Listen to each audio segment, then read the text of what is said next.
Good evening, everybody. Welcome to a Lyceum evening. As you can see, I'm on my own tonight. Well, I'm not actually on my own. There's a cat just there, fast asleep on her cushion, like little lady muck. Anyway, we had a wonderfully busy day today. We had our holistic pamper day. And first time we've moved it to a Saturday, rip-roaring success. So, that's a good indication for the future. And of course, being busy with all that, managing the bookings and everything, I was thinking, shall I, shan't I? But when I got up, I thought, oh, actually, yes, we will do a Lyceum tonight. And the topic is, hello, lovely Jan. We're going to do a little bit looking back, and I'll explain why in a moment, and a little bit looking forward. And actually, when I say forward, I think I mean more looking at today rather than looking forward. So, excuse me. Oh, that's better. What's invoked the looking back is at the start of the pandemic in 2020. Hi, Matt. Thank you. Yeah, it did, Matt. It went very well. Thank you. We were all at a bit of loss in every aspect of our life, from going to the shop to going out walking and things. My angle from that was, what about the church? What are we going to do? And so I set up a online Facebook group for it's entitled Reopening Places of Worship. And I've had quite a few members in that, and that's just popped up recently, which has been really interesting because of some of the reminders of some of the hoops that we had to jump through. You remember sort of like the salient points. I remember our volunteers, for example, stood there on the door taking people's names and contact numbers. I remember too the distancing when I was going around the church with a 2-yard piece of wood, 2 meter piece of, sorry, generational thing there. 2 meter piece of wood, putting X's down to where the chairs can go. But it was quite interesting as well, because in this group you can sort of like see the evolution. It's fascinating reading, actually, of all the different things that we had to jump through. Other people who run churches and centres, their own personal, which is fine. That was the whole idea of the group, was to support each other. There's really fascinating. There's lots of things in there that you've sort of like forgotten over time. Do you remember the tears that we had? Oh, that caused us no end of grief in Poole, and I'm sure it's the same everywhere else. Because Poole Old Town, where we are, was tier 1. No, we weren't. We were tier 2, but we were surrounded by tier 1s, so nobody could come over the bridge in Poole. Just like, and people are asking, phoning out and asking things, and I'm going, I really don't know. I really am at a loss at the moment with all this. And the thing about face coverings as well. Hello, lovely Marion. We coped with that in our own way before any cameras went on. And we had a very adult conversation and sort of like found a nice peaceful middle road there. I'm now going to get arrested, aren't I? But I haven't said how. It was just incredible. You know, all these different, it wasn't straightforward by any means.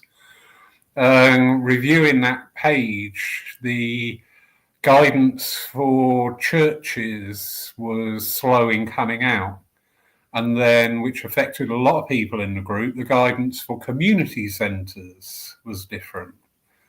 There was talk at one time of insisting on seeing a vaccination card. Well, that drew a resounding no from everybody in the group. Everybody went, no, we will not be stood there. I get that. I'm in that club, I'm afraid I wasn't going to stand there asking to see a card. So I know at that time it was all new. Everybody was doing their best, although news reports are now beginning to surface. Maybe some people were a little bit more exempt from things as others, but we won't go there because they're not here to give their side of it.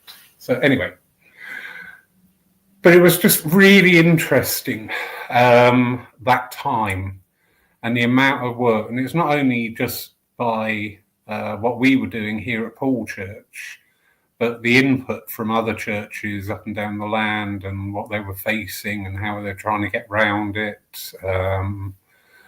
There was, what was it? There was one time you could only have 30 people in.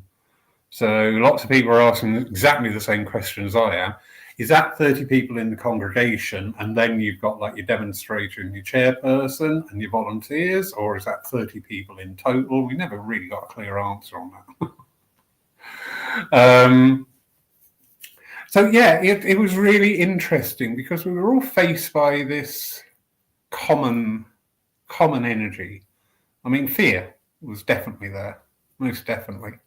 I always said during that time, you know, when we were all out walking, because that's the only time we could get out anywhere, I've never seen so many people holding hands. And I just really noticed that with people walking around. There were so many people holding hands. And I thought, yeah, we've been challenged on a very personal and a very singular basis there, because I'm sure what a lot of people were thinking is, how will I cope if you're not here, or how will you cope if I'm not here? You know, these are real raw personal things that people had to work their way through. And I also noticed at that time it seemed like the psychic network opened up quite a lot, because people all around the world were saying the same thing at about the same time. It was coming in waves. It was fascinating to observe. Hello, lovely Esmeralda, Carol, Anne. Hello. Yeah, it was really interesting what was going on. But the one thing that shined through was when push came to shove, people were supporting each other. As I said, in that group we had going, I'm just looking at some of the comments in there, and it was really good that, you know, we were all faced with the same issues or similar issues. I never say the same because they're not the same, are they, for people? But everybody in the group was putting their tuppence in. Everybody was, you know, being supportive. And that brings me up to where we are today.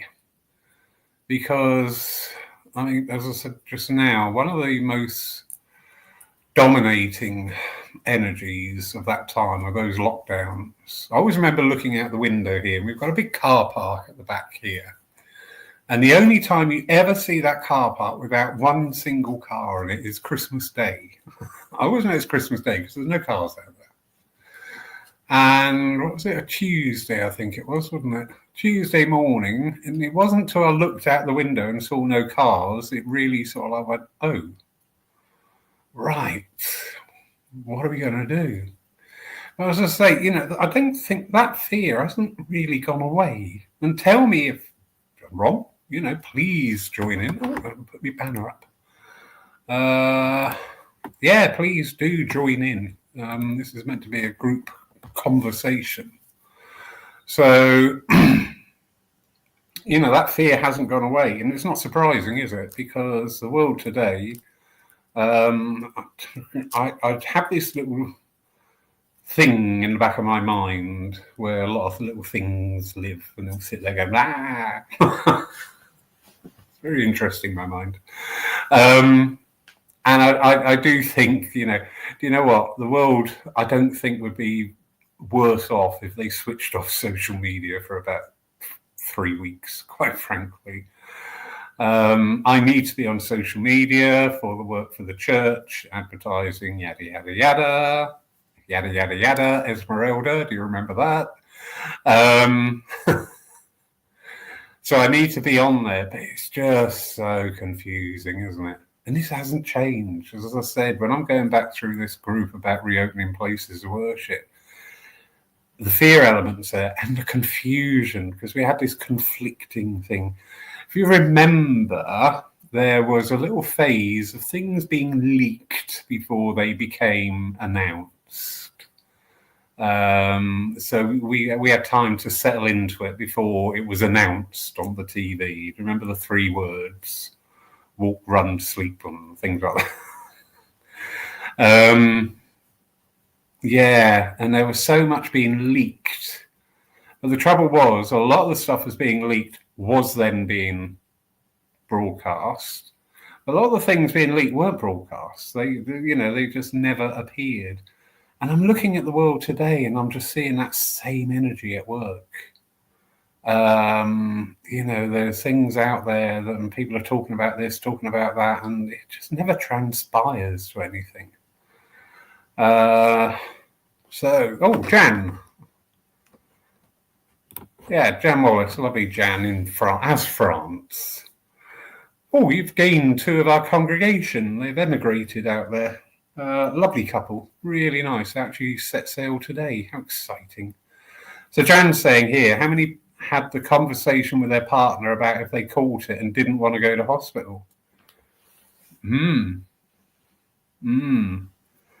Being a single person, I didn't have that. I did have the conversation with myself about what's the church going to do if I go into hospital. And I do remember at that time as well that the idea of going into hospital actually became very daunting. And yeah, I can understand that question, Jan, because it was so unsure. And even now, a lot of you know dear Ted, lovely, lovely Ted. He really is a smashing guy in the church, and you often hear him shouting abuse at me during the service, bless him. He was admitted to hospital, and in the first week, 4 of us went up to see him, different days, we didn't turn up like a mob. And at the end of the week, all 4 of us were down with this damn cold that's going around. So it's just like, oh my God. I'd rather not go and see anybody in hospital at the moment, because it's, not a healthy place. But yeah. So how did that conversation go, Jan? Or if you don't want to share it, that's fine. Absolutely fine. It's a personal thing. But yeah, we had to ask very strange questions where we were in this world of safety, wasn't it? Up till Christmas 2019, it was safe. We weren't challenged on any level. And then 12 weeks later, whoosh, we didn't know what was going on.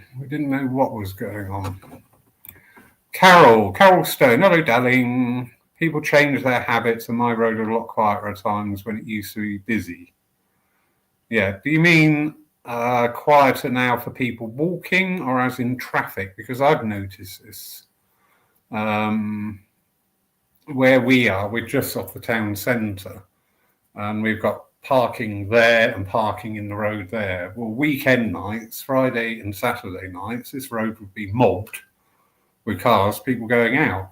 When I looked at earlier on, there was 1 car in the road there, and there's probably about 2 dozen in the other car park. So yeah, people have changed their habits about going out. Yeah. Interesting, why? Esmeralda, yes, always have a big smile when you do that. That's yada, yada, yada. Esmeralda is a lovely lady. And she was on the course that I took in Holland last year, and it was absolutely amazing time. And when I was talking, it just came out. I just said something, and they were like, it's like they say this, and it's yada, yada, yada. And people just found that hilarious. So I'm just, okay, maybe laugh. Carol just clarifying there, both footfall and cars or taxis. I've really noticed this. Do you know what, Paul Town, the only time now I see Paul Town busy is on a Friday and Saturday when the markets are in. Apart from that, it's ghost town. Other people in your towns, have you noticed now a real downturn in the amount of people go out? I know we're still in the grips of this terrible, terrible chest thing that's been going around. We've got 4 of the congregation who have been long-term sick with pneumonia-style infections. So, but it's been going on longer than that. This is pre-Christmas even. People really have changed their habit. Tell you what I have noticed, which is very interesting to me because I'm sad and I've noticed things. Pre-COVID, if we had a night on, an evening den, say, the service, no, we won't take the service, an evening den, or a meeting in the evening, or wherever. Say we started at 7:00, people would turn up from 5:45 onwards. People would just come out and come in. Now we have a 7:00 dem on, and we will get people in. Always open the doors 45 minutes beforehand to allow people to come in, and a few people do use that. But the bulk of people will turn up in the last 5 minutes. And that is a change in our social, how we do things. Interesting. Why? What is it? Something behind there. Why? Why do we do that now? So, Jan, we both decided we would stay at home and die there, if that's fate ordained. He didn't want to die alone in a hospital surrounded by strangers, and neither did I. Wow, Jan. Yeah. It's like, again, we were challenged on such a personal level, weren't we, by things then? Not fluffy things, what ifs, whatever. We really had to deal with the nitty-gritty of life. And again, pre-2020, we didn't really do that. We didn't really look at the nitty-gritty side. But I always remember I was queuing up for the bank, and again, with their restrictions, it was 1 in, 1 out, 1 in, 1 out. And I was stood there, and there was a woman in the queue 2 meters away from me, as it was. I heard a siren in the distance, and I just said to her, "Does that send a chill down your spine now?" She went, "Yeah, I hate it." So every time I hear a siren now, I hate it. It gives me real fear. And I thought, I'm glad somebody else gets that as well, because I was to say, you'd hear a siren in the distance and you'd immediately tense, you'd be on edge. But again, the basic energy of what we were going through in 2020 it's changed, but my thinking, my way of looking at things, the root cause hasn't changed. It's that uncertainty, it's that fear that people have got. And it's how do we shift this? How do we look at this, and how do we deal with this as spiritualists? Well, one thing, and again, when I say things like I did this, I did that, you know me, I'm not saying it to say, oh, look how good I am, because I'm not. One day my memoirs will come out. So it's not about that at all. It's my observations. And I forgot where I was going with this. Talking about the fear and how do we do with that as spiritualists? Yes. Late last year, so I'm looking at September, October time of last year. It just came to me. I just thought, do you know what? We need to bring in a lot more personal development for people. You probably, a lot of you are aware of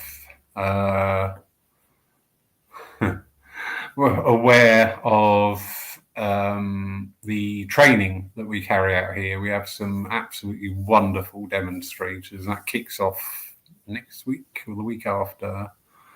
15th, the week after. Yes, with the lovely Craig Morris for a weekend. So yeah, we do have extremely good education opportunities here at Paul, and I'm not saying that to brag or sound highfalutin. Spiritualism is very close to my heart. And when we're sharing that, it needs to be sharing in a very educated and responsive manner. But as I say, we're looking at the personal development. Now, the development in my world, in my little, going on in between my ears, dust clouds floating along. Mediumship is absolutely wonderful. It's a huge part of our philosophy. I'll say it's all right saying you don't die, but we actually can give the evidence to support that. Now, that makes us very unique as a philosophy or as a religion, that it's a demonstrable fact that we can bring to our meetings. At the end of the day, it's a faculty for people, whether you're a healer, whether you're an inspired speaker, a spirit artist, an evidential medium. It's all faculties of the person. And that's where I sense that we were missing out on something, because it was all about the bolt-ons, the add to the person, but we weren't doing a lot for the person. So that has come into the program a lot this year, and in some of our groups also, to support that, the self-development. But I'm finding it very interesting that today, for example, we had our Holistic Pamper Day. So we've got Reiki healer going on, energy healer, reflexology. We had lovely Harry talking about Qigong, which is coming up starting next week at Paul. Can't wait. Debs with a vitamin and mineral analysis. And it was really busy and it was really popular. And I just thought, so why this change? Okay, I know we changed to a Saturday, so I can understand an upturn there. But just talking to some people, because we have a little coffee area, so it's always good to have a little natter, isn't it? And talking to people, and it's just, I put it to a few of them. I said, is this because now you want to focus on yourself? Because where the world's going mad and we're getting confused and lost and dazed by everything that's going on in every country, it's like personal development, personal healing. These routes, is that more accessible to you now? And they all said yes, and I found that really interesting. That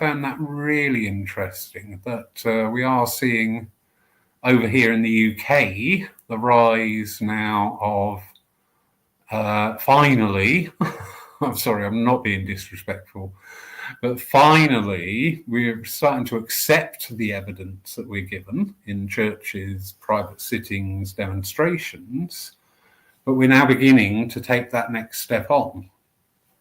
And I always say the next step, once you have that message that you go, well, nobody could ever know that, so something really is going on here. The next step is to find out for yourself, to delve into it yourself, develop yourself.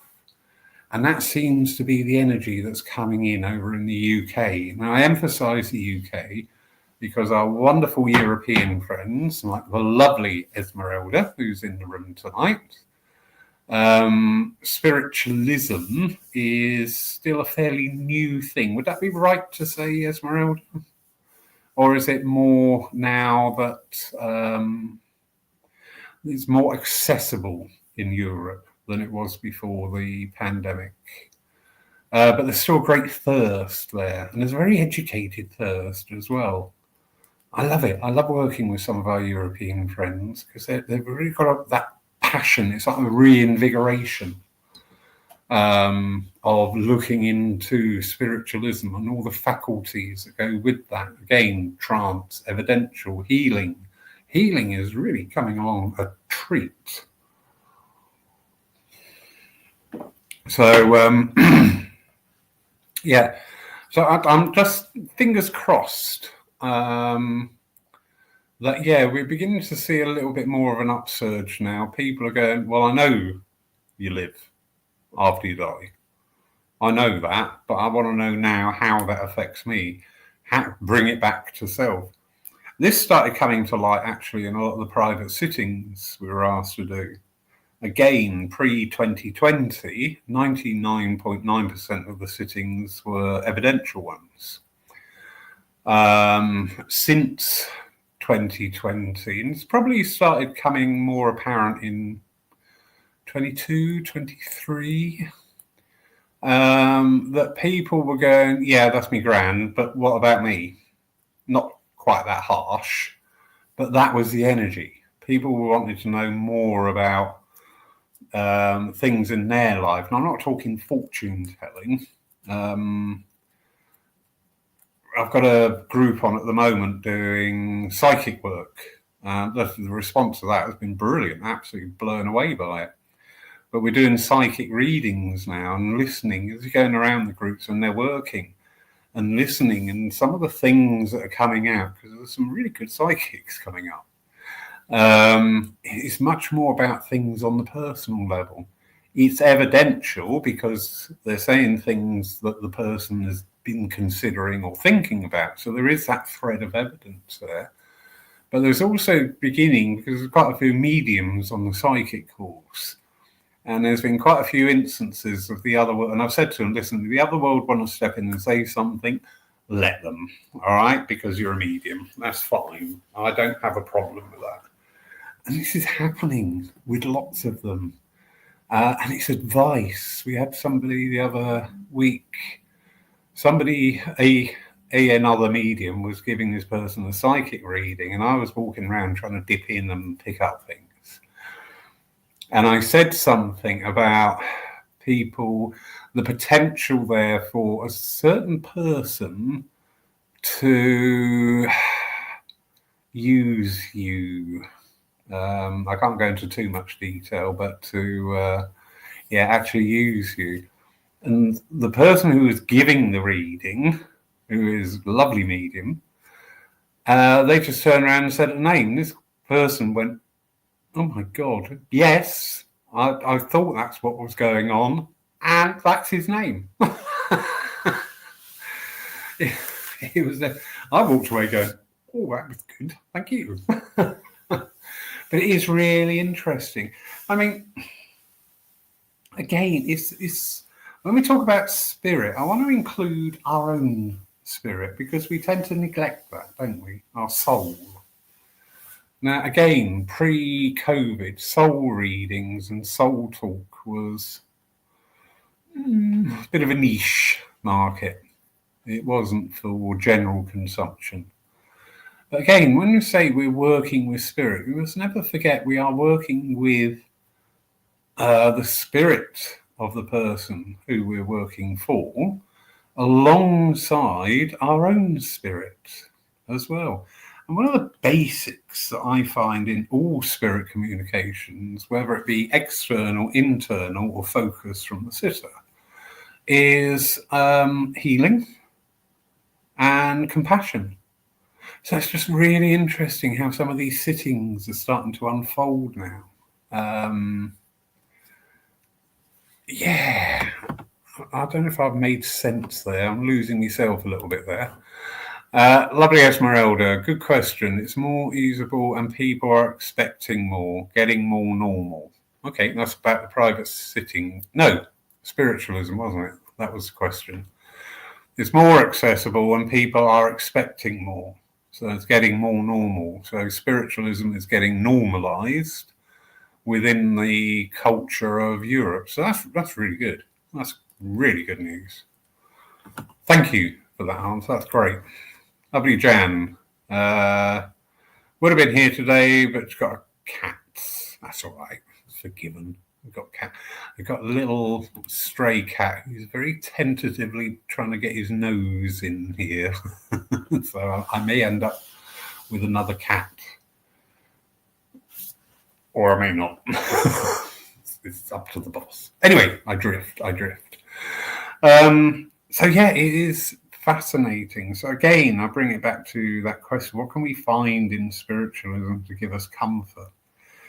Obviously, with our evidential demonstrations, there's usually a lot of comfort to come through from the other world. But a lot of people, I feel now, are looking for more practical help.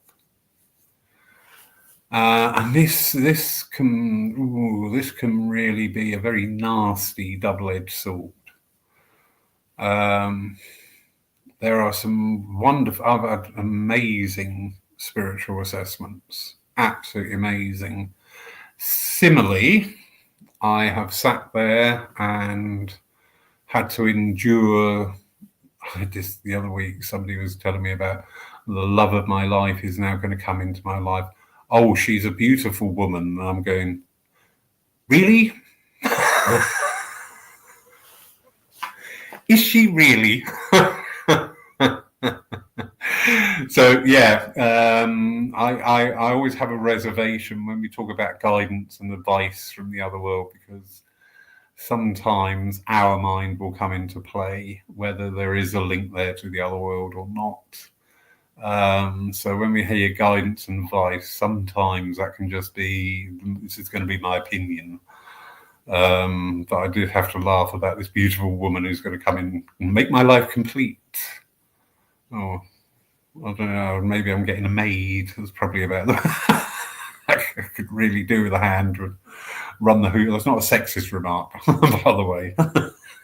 That'd make my life complete, because I keep looking at some stuff down there and I haven't hoovered it up for 3 days. And every time I see it, I think, I must hoover that up.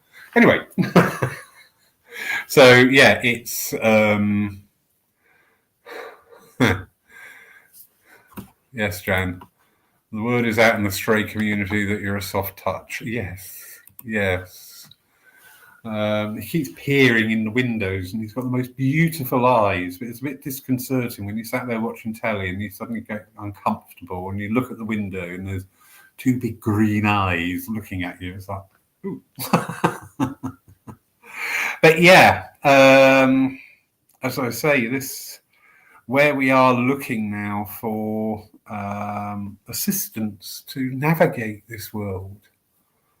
You know, because we're all new at this. We weren't new at the old world. We all had an idea of things, how to get around things. But this world, as I say, you know, the social media is just awash with nonsense, AI-generated things. You know, it's just like, oh, for goodness sake. But again, spiritualism. Where can we find any ideas out there? Where can we find that nurturing that we all really crave? I would say the human race. I said one of our big issues is a lot of the time we're either looking for somebody to blame or somebody to save us. And I always answer that with both of those people as the same person that looks at you in the mirror. You know, I always say bring it back to self. But we can do that, but with the assistance of the spirit world. I do get a little bit dry when I hear, oh, spirit will do it for me. You know, I don't want to burst anybody's bubble, but I'm telling you that in 50 years from now, when I'm upstairs and I hear somebody saying, oh, spirit, find me a car parking space, I might be very rude. But if somebody said to me, I'm struggling with this, I'm trying to make sense of this, you know what, I'm going to be there a shot. I'm going to be there a shot. Deborah, no, they won't. No, they won't what? Sorry, darling. Is that about spirit will do it for me? Jan. I love sentences that start like this. I'm too polite to use the language, but I want to use when I hear twaddle like that. Perhaps it's my skeptical nature on twin flame stuff. Yeah, so Deborah there was commenting just now about spirit doing it for us, because as I say, If Spirit came here and did everything for us, what's the damn point of us being here? Really? What is the point? I think when we petition or when we commune with the other world, and it's a real deep, heart-centered need that we have, give me an indication. I'm trying to tackle this. Why? I had this. Now, this was fascinating. And at the end of it, you're going to go, God, he must be boring life. I was having trouble, real difficulty dealing with a certain type of person. And this kept coming up time and time again. There was a certain type of person. Every time I had to deal with them, I just found it really awkward. And I just like, what is this? And I sit with Spirit quite a lot. A lot of the time I get the answer then. No, I don't. I just lie. And I just said, okay, I understand. There's something here. There's something here. This is my issue. I know it's my issue. But what is it? Because it's always the same. I can see these people and I can see where I keep having these same things, these same issues with them, but I didn't know why. Anyway, I was chairing one Sunday and the medium on Darren Orlowski, and I like Darren, I really do. There is no frills with him. Not rude, not disrespectful, but yeah, he goes places a lot of other mediums don't. And he brought through my mother. Now, everybody we know, there's different facets to them. But he brought through this challenging facet of my mother. And it was like this epiphany moment. I went, oh my God, that is the energy that I keep finding in people that I find really difficult. That is why. And the minute I understood it, you know what? I could then deal with it and move forward. That was absolutely brilliant. But again, I had put that petition out. I didn't sit there and say, Spirit would tell me. I said, I really need to understand this because this is just getting too much now. Certain people are walking, I go, oh God, no, because I won't be able to deal with you. And I don't know why. So, yeah.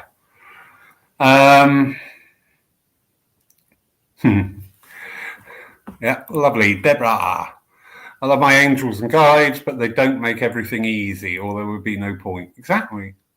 We'll get assistance. When I sit with my team, a lot of the things, do you know what? I've never, ever had from Spirit say, you must or you must not.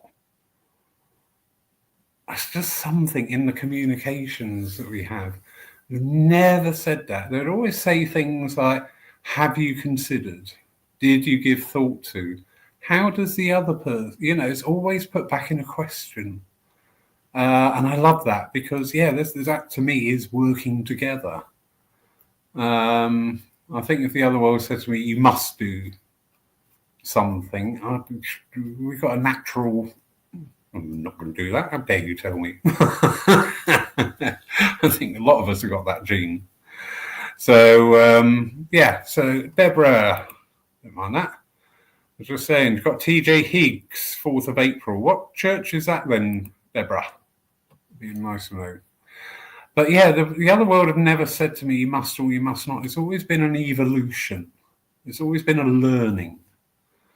And again, I'm sitting here with the other world last night.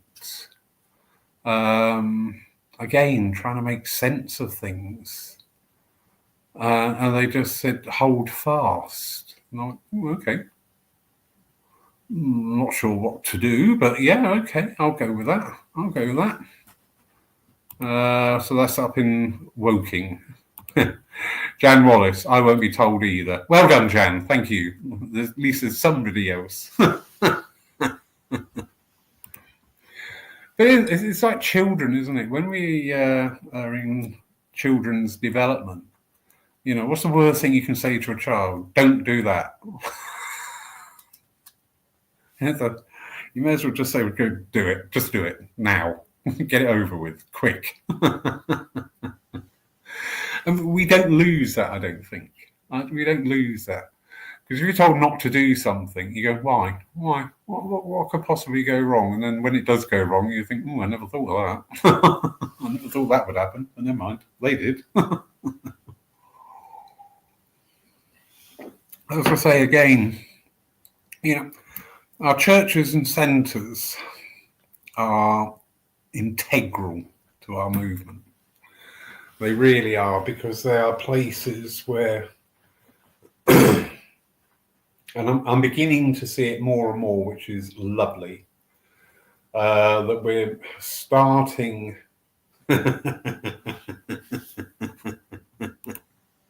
Lovely, Marion. Why? My favourite for why? Why? Our churches and centres, if this evolution, if this evolvement of things comes about, I mean, it's to me, I can only give my opinion. To me, I want to see more in the way of education within our churches and centres. Move away a little bit from the dependency on demonstrations of evidential mediumship. I've said this before, and again, I'm not being disrespectful. I said this at a service I took a little while back, and I said, I'm not being rude. I said, but a lot of you people have been coming here for 5, 10, 15, 20 years getting messages.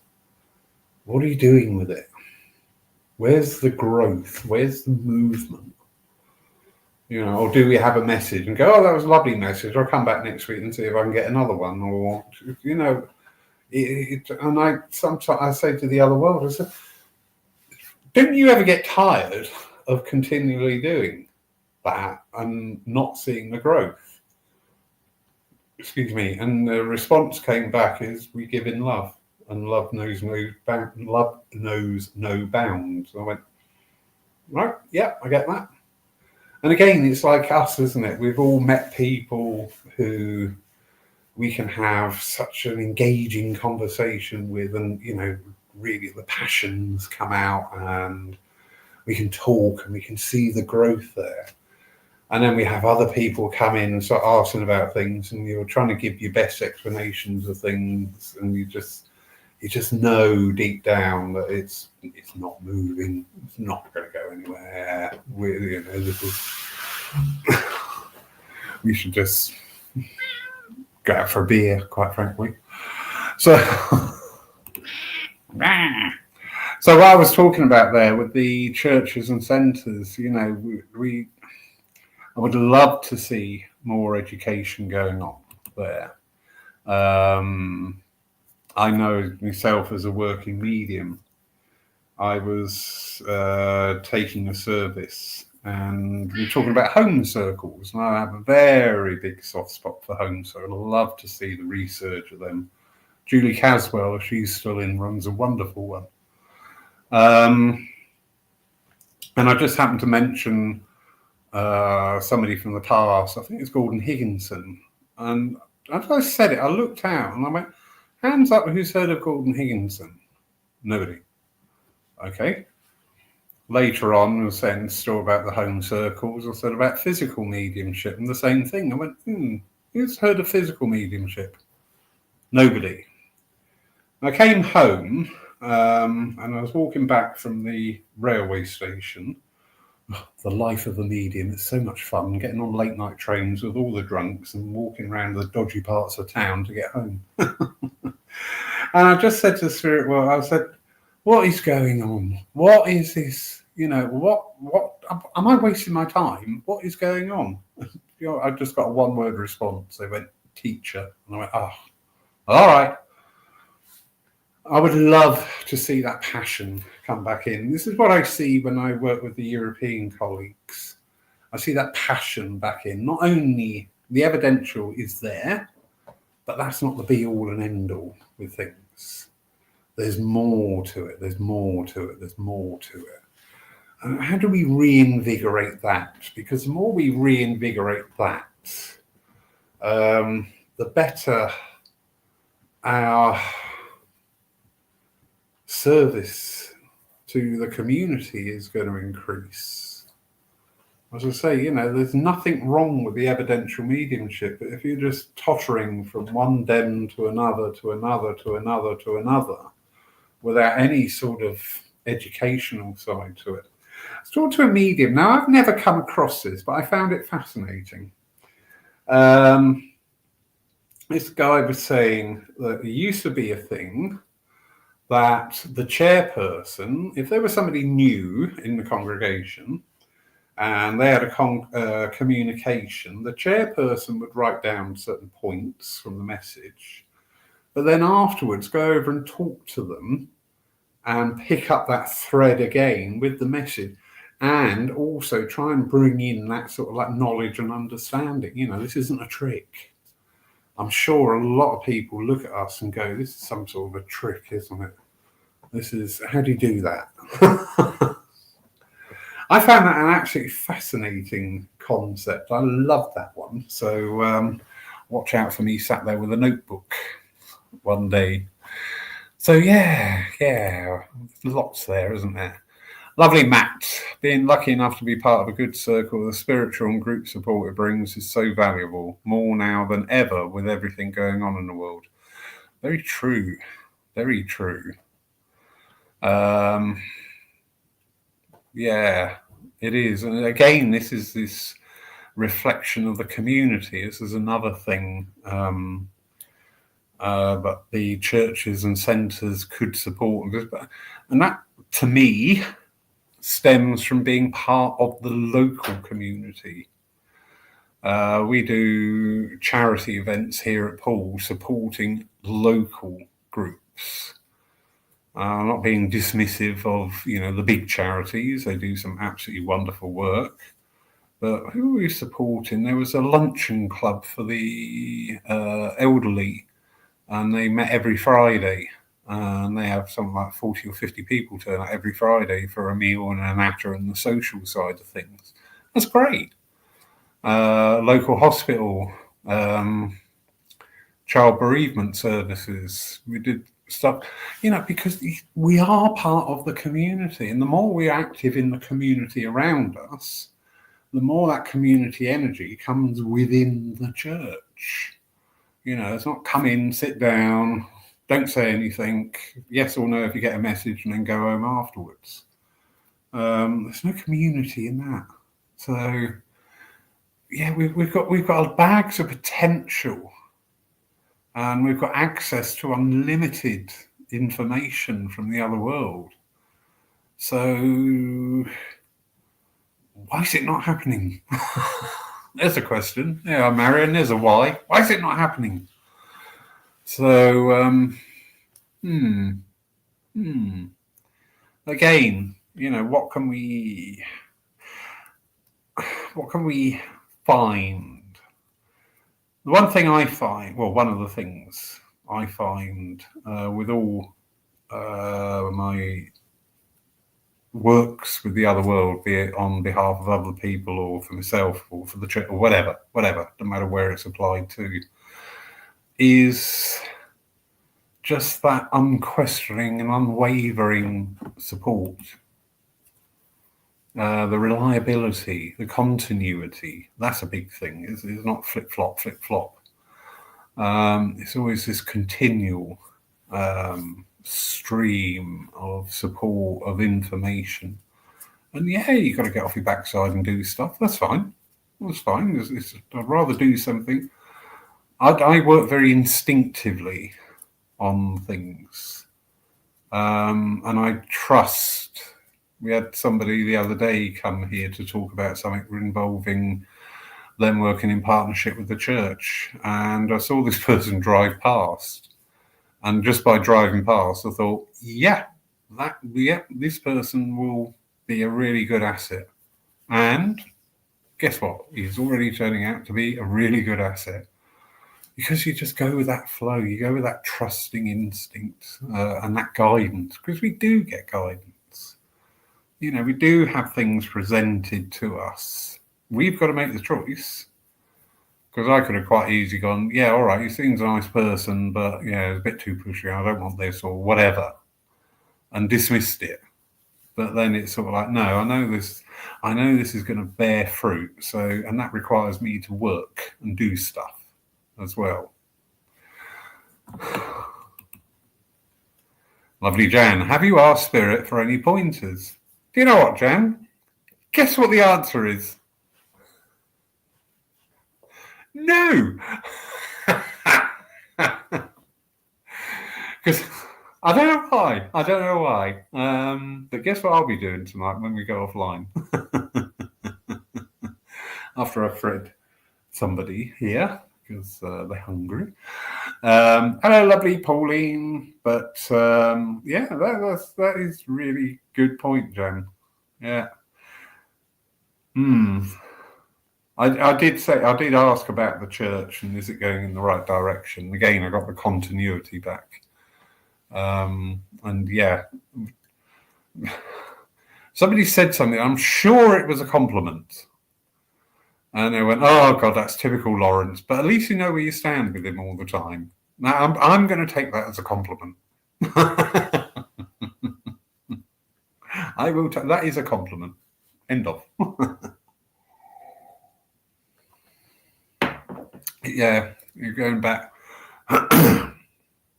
When we work with energy. I've always got to find that middle line. I looked into I can't remember the name of it. It's very popular in America. It will come to me because I'm searching for it. I can't find it.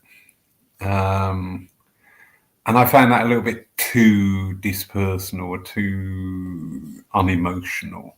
And I really struggled with that. Because emotions are ours, though, aren't they? It did teach me that. Emotions are ours. So I said something in a group the other night, and there was a very mixed reaction. Because I said, you know what? When I work with Spirit now, I find a lot of unemotional response. I probably didn't word that in quite the right way for a couple of people. I'm not saying Spirit is emotionless, but I think to a degree they are. Because what stops us doing things is emotion. Likewise, what can really propel us into doing something incredibly well is emotion. Now, I understand for the sake of recognition in communications, those emotions are there. I always say to people, in the spirit world say they, and they're saying they love you. They're not saying, oh, tell them I love them. We just get that emotion come through. And it can be very overwhelming at times. But sometimes I can just find there isn't the emotion there. And I'm probably not explaining this very well. But sometimes, I found in life, sometimes you've really got to detach from everything to be effective. We had an instance with a neighbour who's in a bit of bother medically, and I just walked in on it and to do things. And I just dropped into this zone. It's got to be done, that's got to be done, this got to be... And there was no, I'm not cold by any means, but there was no, oh, Paul, it was just like, well, that's not going to get anything done. You need this help, you need that needs to happen. I need to get hold of your daughter, yada, yada, yada. Okay, another yada, yada, yada. To make sure things are done. And I wonder sometimes does Spirit operate on that frequency often? Just, there isn't the emotion there. And that's not a cold, derisory remark. I think sometimes if you subtract the emotion out of things, Because if I say to somebody, please would do that, it's sort of like I'm giving that person that opportunity to think about it and go, yeah, please, please, please do. You know, that person's then going to feel pressured into doing something they may not be very comfortable with because we've used that emotional. Well, that's interesting. I've only just thought of that. We've used that emotional leverage. So I wonder if sometimes that is why it feels that way. It feels that way. Jan, you need a researcher. Yes, I do. I need a secretary actually now. I really am getting to the point now. I really need a secretary. And it will come to me, the American metaphysics. Now, I find metaphysics fascinating, but when I first dipped my toe into it, I pulled away because it didn't feel. I just feel the emotion anywhere with it, and that really wrong-footed me. But when I had time to assimilate it and sort of like think about it, I thought, actually, yeah, I do get this now. I do understand why these things happen. Lovely Jan. It's dispassionate, which is not a bad thing, particularly when you have to get stuff done. Yeah. I was talking to a lovely gentleman comes to the church, and he's a vet. He's such a nice guy. He should have been a doctor. He's just got this perfect bedside manner. But he really is a wonderful, wonderful man. And I did ask, and he's probably been asked this question a million times, but I asked it, and I went, how do you deal with, you know, because any pet owner has had the day we all dread. I said, how do you deal with that? How do you? And he said, I am looking after that animal the best way that we can. And I thought, I like, because I was talking to the guy who used to run our local hospice as well. Again, lovely guy. He would have made a brilliant spiritualist. He was just something about him, his energy and all that. And I said to him, how do you do this as a person? How do you're there at the worst time of everybody's life when everything's kicking off. How do you deal with that? You said, again, similar to what the vet said, I help people through their crises. And I thought, yeah, so yeah, Jan, picking up on that word, it is dispassionate, but it's not a cold energy. You know, there's probably the road to get to that point was very long and arduous, both with the guy from the hospice and the vet. Yeah, they probably all went through all the emotions and just thought, well, hang on. Either I can approach this in this fashion, or I'm just going to have to give it up because I can't take on all this emotion. Interesting. But yes, Jan, I will sit tonight and say, help! Do it for me! No, because they'll just laugh at me. Yeah. The good thing is, as I say, we're seeing quite an evolution now for the UK side of spiritualism. Europe's got their own evolution going on, which is great. Absolutely great. They're very vibrant, very alive, very intelligent practices going on there.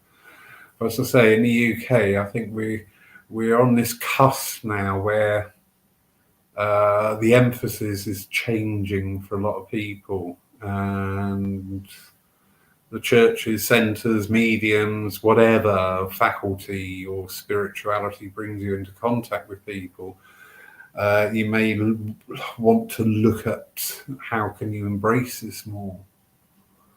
You know, having endless messages, I've got your mother here, she loves you very much, very proud of you, you know, can only go so far.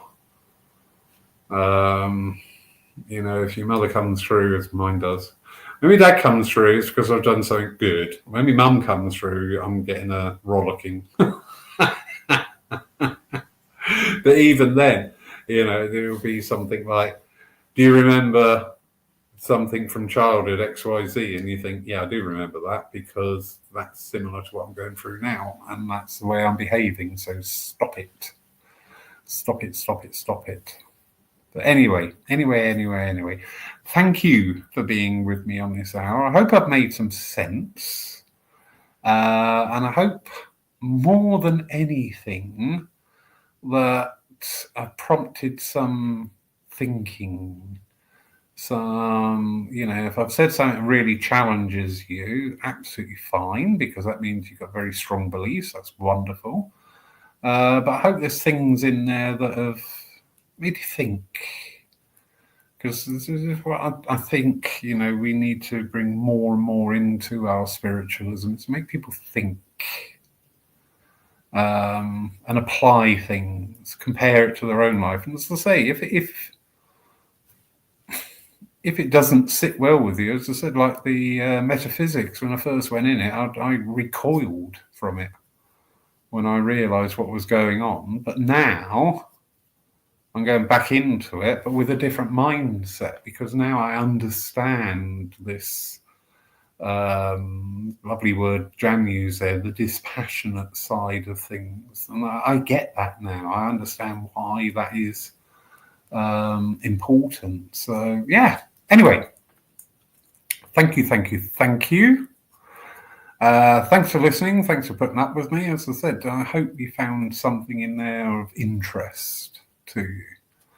As I say, the most eye-opening thing was when I was looking back through that group from 2020 and picking up the energy of the time. I thought, oh my God, this doesn't change, does it? The energy hasn't changed. Yeah. Anyway, have a wonderful night wherever you are. Don't forget, you can watch the service live from Paul Church tomorrow morning at 11 o'clock or afterwards on Catch Up on YouTube and Facebook. And we have Lindsay Percival with us, who is a first-time visitor to the church. So we're looking forward to that. Oh, Marion. I love Marion's comments. And Marion saying, we can't force our beliefs on others. So true. So true. Same with our evidence, isn't it, Marion, as mediums? I always say, I can give you evidence, but I can't make you believe it. Simple as that. It's down to you. It's when you open yourself up to believe in it, that's when things move. Those in need will be guided to our churches, as I was myself 8 months ago. I started running a development group, certainly mixed abilities, but we've gone from 5 to 6 to 19. Oh, wow. We cover prayer, reading, individuals working for the group with mediumship or philosophy, pairs working together. Those with experiences helping those starting out. How wonderful. Encouraging and comforting each other. Real loving connections, everyone feeling safe and embraced. And then it's run out of text, I'm afraid. I think what you're saying there is value. There is a huge amount of value in that. Something was said, one of the visiting demonstrators who's very well known and very well respected, and asking the background on something not to do with Paul, but somewhere else. And I said, well, this is what I know, X, Y, Z. Oh, okay. So whatever happened to mediums looking after each other? And I thought, how true. How true. Yeah, that's something, again, we need to embrace and bring back in. And we're all going to get it. We're all different. If we meet somebody and we don't really get on with them, so what? So what? That's fine. I meet people and I just think, yeah, this isn't going to go anywhere for now. So, yeah, that's fine. Yeah, you carry on. I'll carry on. And it's not a problem. Anyway, thank you for that, Marion. Lovely. Lucky circle we've got to learn under you. Well done. So, have a wonderful evening, everybody. Yes, Carol, the potential new Puskin. What do you think? She's not fussed. Have a wonderful night. Thank you for your time. Susan, there we go. Lindsay is wonderful. I'll certainly do my best to be online and do give her my love. I will, lovely Susan. And you never know, she may be down here for the rally weekend as well as a viewer. Is that the right word? Not audience taking part here for the rally weekend when you're over here. Yeah. So have a wonderful night, everybody. Thank you so much and take care. God bless and have a very peaceful night. Good night.